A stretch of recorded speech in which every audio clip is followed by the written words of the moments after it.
it's called farmer responsibility or owner responsibility, where they're going to be largely responsible for these people. And they know these people. They've worked on the farms for 15 years. There is a wild, radical shifting narrative relative to this mass deportation effort in the country. Who is going to fill the void of employment left? Who is going to correct the damage done by removing millions of people who do jobs in America that Americans do not largely want to do? Last week, when Donald Trump toured his concentration camp in Florida, Alligator Alcatraz, whatever gross, disgusting, kitschy little name they gave it, he announced that we're going to leave some of these migrants unmolested by the government. They can continue to work, but they will be the responsibility of their new owners, the farmers. So we're ushering in the United States a new age of slavery. Even if you want to be the most fair and charitable to this argument, it's indentured servitude. Ugh. But calling farmers the owners of other human beings is just gross. And then today, Broo Rollins, the agriculture secretary, talked about how we're going to transition from that mode to actually having people in nursing homes, I guess, Medicaid recipients, actually working on those farms. It's not enough to have slavery in place. We want to put sick and poor and desperate people to work picking the crops that no other Americans want to do. First, here's Donald Trump talking about his new order of slavery in the United States. Mr. President, you've talked recently about the idea of finding some way to get farm workforce and service sector workforce. And I think you've discussed somehow a program of people leaving on a sponsorship and coming right back. Can you give us a little more detail about that and why, in the view of some hardliners, it's not amnesty? Take care of our farmers and hotel workers and various other people. And we're working on it right now. And Ron's going to be involved, and you're involved already. So we have a lot of cases where ICE will go into a farm, and these are guys working there for 10, 15 years, no problem. The farmers know them. We're going to put, it's called farmer responsibility or owner responsibility, where they're going to be largely responsible for these people. And they know these people. They've worked on the farms for 15 years, and all of a sudden So I have a great, Ron does, Christie does, we have a great feeling for the farmer and for others in the same position. And we're going to give them responsibility for people. And we're going to have a system of signing them up so they don't have to go. They can be here legally. They can pay taxes and everything. They're not getting citizenship, but they get other things. And the farmers need them to do the work. Without those people, you're not going to be able to run your farm. It's called farmer responsibility, owner responsibility.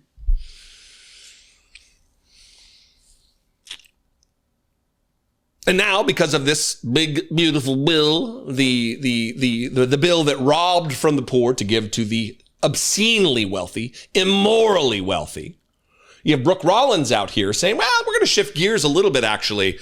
And we're going to, what's the exact quote? And we're going to move the workforce toward automation and 100% American participation, which will be 34 able-bodied on Medicaid we should be able to do fairly quickly. Medicaid, filling that void with American participation in a sector of the labor market that traditionally Americans don't want to do.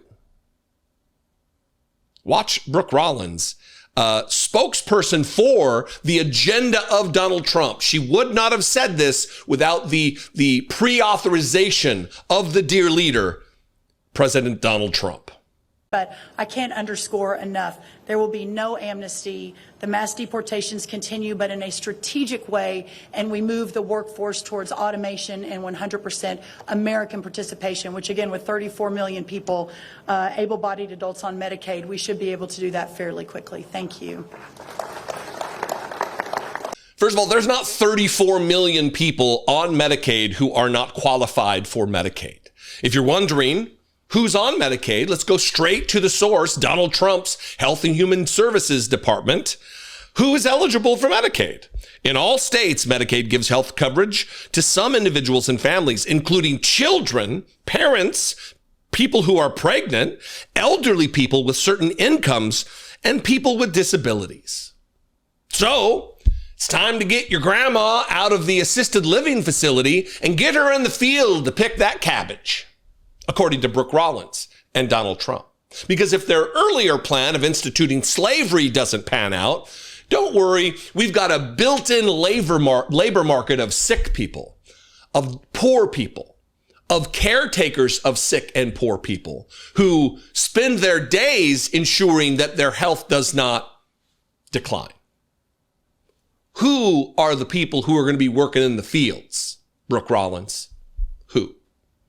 And if you tune in to Fox News at all, their anchors are telling you, look, the work requirement is only 80 hours a month. Some people, not the anchor who says this, not the congressman she's speaking to, some people work 80 hours a week.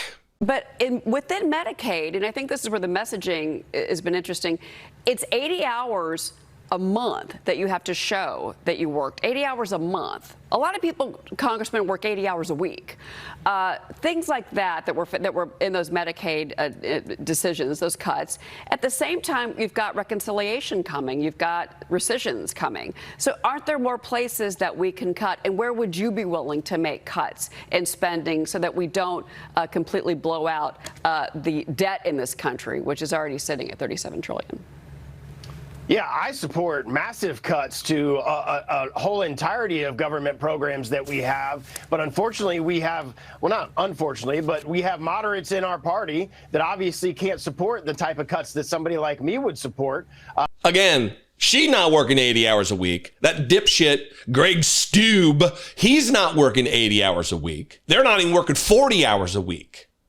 But they want to shame you. That if you're only working 40 hours a week, what's wrong with you, lazy? Why don't you get out there and actually participate in the labor market? This is all gross. This spans the grossness from slavery itself to putting our sick, our hungry, our infirmed into labor camps. And if you don't think that's what it is, then you're giving the benefit of the doubt to a fascist regime here in the United States. And that means you are benefiting, you're giving benefit to Donald Trump.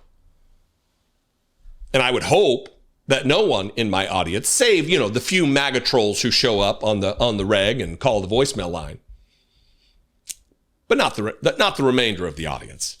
Anyway, I solicit your opinion on this. You can comment below. That'll help the algorithm to share this content with new possible subscribers and viewers. That would be great.